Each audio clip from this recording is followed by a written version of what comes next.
WiSP Sports Radio, the voice of women in sport. Hello and thank you for downloading the WiSP Sports Desk here on WiSP Sports. This is Season 1, Episode 12, and I'm Chris Stafford.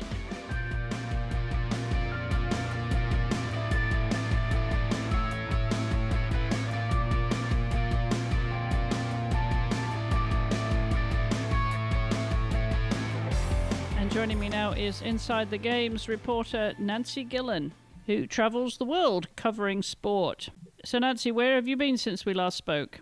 Well, I've been in Bratislava in Slovakia to cover the World Fitness Championships, and now I'm back home for a few days. In the UK. Okay, the UK, well, yeah. Yep. And how was the World Fitness Championships? It was quite interesting. So I'd covered the men's bodybuilding a couple of weeks before, but it was kind of different because they had a few categories that were more kind of performance based almost. So they kind of did like a 90-second routine of like cartwheels and flips and so on. So it was interesting. I think I can't say it's really, one of my favourite sports in the world, but yeah, interesting. Not destined to become an Olympic sport then anytime soon? I don't think so. You never know, but I doubt it. Yeah, well, if they're going to bring in dancing, you wonder where the boundaries are between sport and entertainment or performance. Yeah, I suppose that is kind of the question, and I think the sports that they've most recently added have been quite unexpected. So I suppose you never know kind of what they think might be a good idea next. You'd never know. Well, we've got a whole lineup again, great lineup of news from around the world of women's sports this year. You know I'm going to kick off with skiing, don't you? Yeah. It was Killington in Vermont this past weekend when the women's tour, the White Circus, made its way over to North America for one of, the first major. Obviously, we go to Lake Louise in Canada this weekend, but Killington is really a breakout because it's the first slalom of the year. And of course, who won the first slalom of the year? She was actually bronze medalist, or the third place in the giant slalom on the first day, but on the second day she came back and did what she does best, and she won the slalom ahead of Petra Vlhova, who's been such an adversary this past few seasons, and she actually managed to beat her. It was Petra who was favoured, I would say, one of the favourites, of course, but she gave her a run for money, but it was quite a time difference actually between. There was 2.29 hundredths of a second between them, which is actually quite a long time in slalom, isn't it? Yeah, I think when you look at results, normally there's only fractions of seconds in between, but that is actually quite a significant lead, really. Yeah, and of course that kicks her off. I'm not going to talk about records because she's like, okay, records can continue to be broken, forever and eternity, but she does keep breaking records here. She's equaled another record. She'll be going to Lake Louise for the downhill this weekend. So we'll see what happens next with her. And she seems to have taken over the mantle of the queen of US skiing from Lindsey Vonn, who retired last season, doesn't she? Yeah, I mean, last season Shiffrin was just so dominant, and I think people were wondering, will she be able to do it again? And yeah. she is just at the moment, she's top of the standings. I know it's only the start of the season, but she's still leading the overall standings already. So yeah, I think it'd be another good season for her. Now, more crystal globes, I'm sure, for her bookshelves. So as I said, they go to Lake Louise in Canada. They're there now, training runs. It's Wednesday, so there's training runs, and that, of course, all happens at the weekend. So I love the downhill. I don't know about you, but slalom, yeah, it's good. Giant slalom, that's all. That's good. That's fun. But there's nothing like the downhill. It just gives me such a buzz, Nancy. That does. I want to do it. I really want to do it. It does look fun, definitely. Yeah, I mean the speeds that they go, 80 miles an hour. Yeah. Yeah. Does that appeal to you? Oh, I've got quite a dodgy knee, so just purely because of that, no. But maybe otherwise. Oh, well, I can match you there. I have 2 dodgy knees, so I don't think I could do it now, but there was a time that I skied and I just loved the speed. So I think, my second life, I'm going to come back as, I haven't decided. I think cricket might have to be my summer sport, and then skiing, downhill ski race. And maybe, if I could do both, I'd get team and individual buzz. So that'd be quite a good combination. Yeah, it would work well. I can't think of any athlete that's combined. There's a lot of athletes out there that combine sports, but I can't think of anybody who's combined skiing and cricket just yet. No. All right. Well, I think that was a great start, as I said, for Mikaela over here on the North American tour. So, congratulations to her. I think she needs a little. Where are we? She deserved that. All right, on to our next story. Next story, somebody else who clearly deserves, and that's Megan Rapinoe. Yeah. I think that was kind of the biggest news in women's football this week, really. Yeah. Go ahead. I was just going to say it was quite. It was quite it was big news, but I don't think for many people it was that much of a surprise. No, she won the Ballon d'Or as the world's best player. She, of course, won the Golden Boot at the World Cup. What else has she won? She keeps winning things. So, as you say, it really wasn't too much of a surprise for her to win that. I know people seem to like Alex Morgan as well, who's on pregnancy leave right now, and also very deserving. But what a year it's been for Megan Rapinoe. Yeah, no, I think it's quite interesting. The reaction here in the UK was kind of, I think, people thought she deserved it for the World Cup and deserved it for also kind of what she's done off the field as well. And I think, just in terms of kind of raising the women's profile, but also just kind of across a series of topics, really, she's been really outspoken in a good way about those. But I know there were kind of a few grumbles over here. I think some people thought maybe, because I know she had something like 24 appearances and 9 goals in total this year, and she didn't actually score any goals for her club this year. And people over here are quite a big fan of Vivian Miedema, who plays the striker, Dutch striker who plays for Arsenal. Yes. Arsenal played Bristol at the weekend and beat them 11-1, and Miedema scored 6 goals and got 4 assists. So she was involved in 10 of the goals in that game. And I think someone said in that game alone, Miedema had more.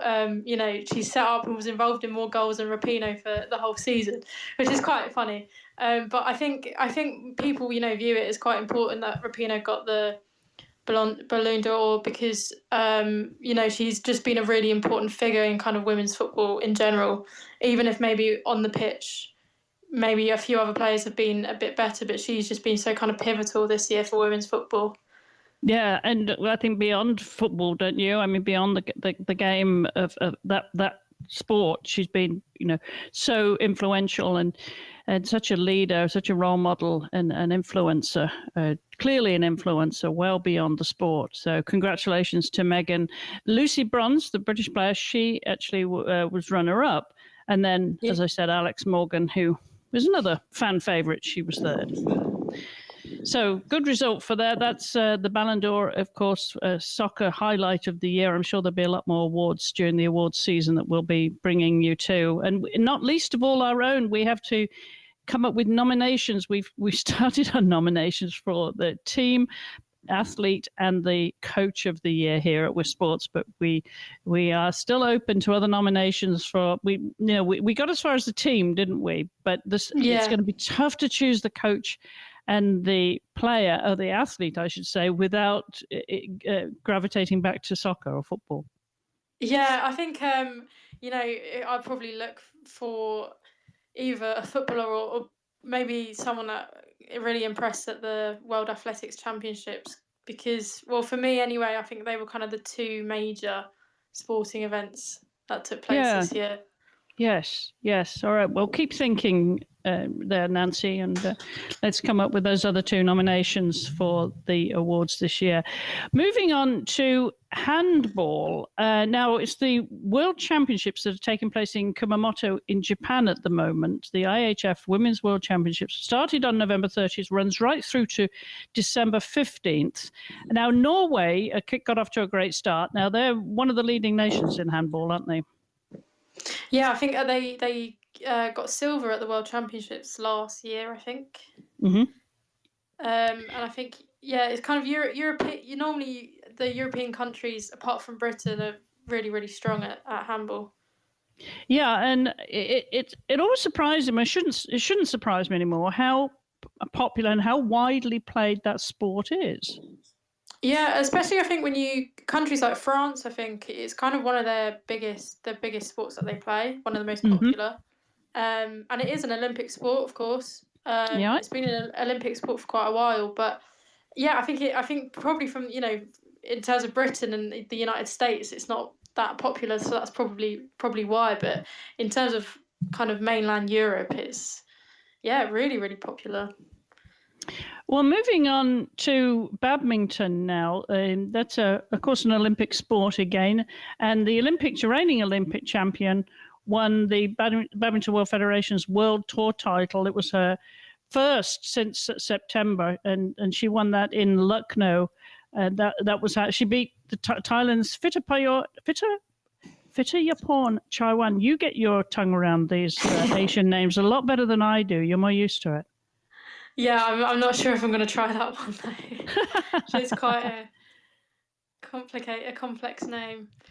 Yeah, well, good for her. That result, of course, the prize money is not huge there, but it's better than nothing. Better than some sports, I would say. There was a total prize fund there of $150,000, with the winner of both men's and the women's receiving $11,250. It's not huge, but it covers their expenses, I'm sure. Yeah, and I think it's always I'm always impressed with badminton, and I think squash as well. Squash, yes. Yeah, it's always split equally down the middle. And that one isn't. It is a lot. Like I wouldn't mind that much money, but sometimes when you get the tournaments, the real the kind of the top tournaments in the world, they're still split equally down the middle, which I think is really good. Yeah. Now, we don't cover children and youth enough with sports. We would love to. It's just a matter of capacity and resources, really.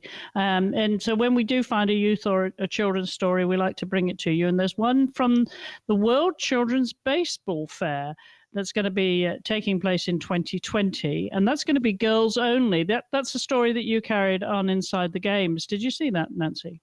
Yeah, I did see that one. I thought it was quite interesting as well because at the Olympics, I think the last time baseball and softball were at the Olympics was 2008 in Beijing, I believe, and it's coming back for Tokyo next year. But it's the men play baseball and then the women play softball. So it's quite interesting. Presumably it's to maybe, if there is that kind of split, it's maybe to get more girls playing baseball rather than softball. So that looks like a really good event. Hi, I'm Nia Tapper, a proud WiSP ambassador and a USA women's rugby player. I support WiSP because they give a platform for women in sports to share their stories, celebrate the accomplishments of other women, and to empower the world through sport. I think it's important to turn up the volume on women's sports because women are amazing, they are unstoppable, and they are capable of any and everything, and the world needs to know that. My name's Nia Tapper. You can follow me on Facebook, Instagram, and Twitter at Nia Tapper, NAYATAPPER. Thanks for listening and supporting WiSP. As always, you can find links to all the stories that we cover here on the WiSP Sports Desk by going to our website at wisports.com. They're all there for you to follow up if you want to know more about these stories. And moving on to a story, we talked a little bit about it last week when Hyde Peters actually had to withdraw her application to the the UK Athletics, and she's now resigned from from the Birmingham 2022 board and the Athletes Advisory Committee. Yeah, I think it was kind of expected, really. I think once, that kind of thing comes out and she's resigned from the UK athletics, I don't think she'd be able to keep her post in Birmingham 2022. So she's kind of stepped down before I think they've had a chance to really discuss it and suspend her. But I imagine they would have done so anyway, because it kind of seems like she's going to have to press pause on her career for a little bit until she can kind of recover from it. Yeah, I think that it's not surprising. But on the other scale of things, we do have a new general team manager for Birmingham 2020 for the Commonwealth Games. Wales has named Kath Shearer as the performance general team manager for Birmingham 2022. So again, another woman in administration. That's always good for the sport. We like to see that, and we always like to give them a shout out. Yeah, I think it's really positive when you see kind of. It seems like I was just reading the story before, and she seems to have been kind of really involved with the Welsh team across a number of Commonwealth Games and Youth Commonwealth Games. So it's kind of like it's really positive, when someone's been like involved in a setup that they're being rewarded by being given one of the top jobs. Yeah. Yeah, it'd be interesting. It's not quite a home Commonwealth Games for Wales, but it's literally across. Birmingham is literally just across the border, really. So yeah, hopefully, I bet they'll be hoping that they can get quite a few medals there. Yeah, for sure. We should give them a little cheer. A lot more news, of course, will come out of Commonwealth Games, of course, that are taking place, as Nancy says, in Birmingham in 2022. Before that, of course, we've got the Tokyo Olympic Games, so let's not get ahead of ourselves. But we will bring you news, of course, of anything that's happening down the road. And we do have, coming back to the Olympic Games, you have a story about NBC's Olympics coverage. Yeah, so this is about Molly Solomon. She's been promoted to the executive producer and president of NBC Olympics. So obviously with the Olympics coming up next year, she'll be kind of in charge of the coverage for that. And she has actually made history because she's the first woman to be an executive producer for a US network sports division. So I know, I saw that. That's fantastic. Yeah, it is really, really big news. And, kind of I think one of the reasons you need like women in kind of high positions in sport is because I think they're more likely to promote women's sports themselves. So, hopefully that may kind of influence the coverage of the Olympics slightly. But yeah, she's kind of had a really strong background in sports and the Olympics. Like she's previously worked for NBC Sports, starting in 1990 actually, so 30 years ago. So she was a researcher for them for their Olympic coverage. And yeah, she's worked on 10 Olympic Games, so she's, it's in very capable hands. But yeah, that's just really, really good news. I think she definitely deserves a really good cheer and an applause. I think she deserves both because, again, a woman in a very important position because the NBC hold the rights and continue to, I think, say ad infinitum, like way into the future. They have the Olympic rights. So that's really good to see a woman in that position. Well done, Molly. And now we're going to switch to another football story because you keep an eye on things happening all over the world when it comes to football. I know is it your favorite ever sport, football, soccer? Yeah, just for me personally, I grew up playing it and watching it, and in England anyway, it's just extremely hard to get away from it. So it is, yeah. Yeah, actually, before you share this story, I do want to say that I'm very disappointed in BBC Sport. It keeps coming up on my Facebook feed. I follow them on Facebook, and there's so rarely a women's story. It is mostly UK football. It's mostly football. And it's mostly men, but it's mostly football and very, very few stories of women's sports. And the same goes for The Guardian. I get the British Guardian newspaper, their week review, and they may have like 20 stories on that. I don't know if you get that, Nancy. They typically have around about 20 stories in that newsletter every week. And usually there's no more than 2 that are about women's sports. Yeah, I think that there is really... Like BBC Sport is kind of, it is the country's kind of main, or BBC in general is, the country's kind of main like news, it's where most people get their news, and you would expect them to be better. But I think there is really like a worrying lack of kind of women's coverage. It's only the Telegraph who have a dedicated section to women's sports, and that's Anna Kessel. She's done a lot of work in kind of promoting women's sports. She's the editor of that, but that is the only main media outlet in the country that actually works to kind of find out stories about women in sport and write them. And it is. I'm hoping it's something that will change. But it is really disappointing. Especially BBC Sport. You just social media. It's kind of always the same kind of stories, really. Yeah, it is, and it's disappointing. So I think I want to give them a little, for their effort. I mean, that's, really 1 out of 10 so far. They could do better. Their school report should read, could do better. All right, well, we'll look out for that. We'll keep you posted. And as I said, links on our website at wisports.com. But one more story before we go, as I mentioned, is from football. And another scandal there, Nancy. Sorry, that was just a bit of background noise. This is a scandal that kind of happened. It's been ongoing for quite a long time, really, and kind of the fallout from it. But it was just about the women's Afghanistan football team, and this was kind of all revealed last year in The Guardian.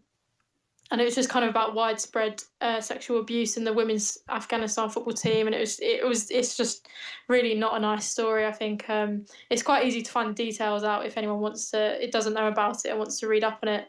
So that all kind of got revealed last year, and the fallout has been continuing. So FIFA are continuing to kind of ban people. So far, the president of the Afghanistan Football Federation has been now banned, and then there was another person a few weeks ago, and now the third official has now been banned. So his name is Mohammed Hanif Siddiqui Rustam. So he was the former assistant of the disgraced president, and he's received a 5-year ban, and essentially it's because he knew about what was happening and didn't report it. I mean, with this, I think it's the president has received a lifetime ban, which is good, but he hasn't had any kind. There's been no kind of legal trial. He's received no kind of like legal punishment. He's kind of just walking about. He's just been banned from football essentially, and then this guy's kind of got 5 years really. So in 5 years' time, he can go back to football. I just think it's not FIFA. I think FIFA are doing what they can, but in terms of like the legal system in Afghanistan, they're just really letting down the women in the football team, I think. Yeah, again, could do better. Yeah, definitely. Well, I think that just about wraps it up, unless you've got any other stories this week, Nancy, have you? I've literally just seen one go online, written by one of my colleagues about the Southeast Asian Games, which are... I think they're just about to start in Thailand, and a high-ranking Thai official has just said he's very happy with the percentage of female athletes in the delegations there. So I think they're saying they've got 49% females in the Thai team, and the average for all teams is between 43 and 45%, which is actually really good. And there were in a podcast I think it was last week or the week before, I think I spoke about a story. How they held a kind of women in sports kind of conference before the Southeast Asian Games began. And that's just really positive news. I think that obviously it's not 50%, but that's really kind of pushing 50%. So that's something that has literally just been published. All right. Well, you heard it here on WiSP Sports Desk. Thanks, Nancy. And talking about equality, Tokyo is... I think IOC are telling us that this next Olympic Games is going to be fully gender equal. Yeah, I mean that's the plan. I think that's the hope, especially in terms of athletes. And I think it's quite good with the IOC and the Olympics in that they can choose what sports go on the programme. So they can, make sure that there are sports that can offer a 50-50 split. I think that's one of the reasons why netball has not been successful in kind of going for the Olympics, because there aren't really any established men's teams for netball, and they do kind of aim for sports that do literally give a 50-50 split. So I think, that is a really kind of positive thing, and I'm expecting that they will have basically 50-50 at Tokyo next year. Yeah, that would be fantastic. All right, well, that wraps it up for this week on the WiSP Sports Desk. Nancy, where next for you? So I'm going to Budapest this weekend for the World Tech Ball Championships, which we spoke about last week. Tech ball is kind of like table football, and that's got a 50-50 gender split as well. So, I think that's going to be quite fun, really. Oh, well, that'll be interesting to hear about. So you can come back and tell us about that next week on the show. Yeah, definitely. Is that the first time you've covered tech ball? Yes, it is. I mean, the game itself and the kind of competition itself is very new as well. But it's the first time I've ever been to a tech ball event, so I'm excited to see what it's like. Yeah, fantastic. Well, have a safe trip, and I look forward to hearing about that. And I'm watching your coverage, of course, which you can follow on InsideTheGames.biz. InsideTheGames.biz, that's where Nancy blogs from wherever she is in the world. So safe travels, and we'll look forward to catching up with you next week. But first of all, of course, tell everybody where they can follow you on social media so they can follow you as well as Inside the Games. So it's at Nancy_Gillen. Happy holidays from WiSP Sports. And of course, you can always join in the conversation here at WiSP Sports by following us on social media at WiSP Sports. Don't forget the show notes with this episode and the links to the stories that we've covered are all on the website at wispsports.com. Nancy and I will be back right here on the WiSP Sports Desk live on Podbean next Wednesday. That is at 10 a.m. Eastern, as always, 3 p.m. GMT. Until then, thank you for listening. Goodbye for now.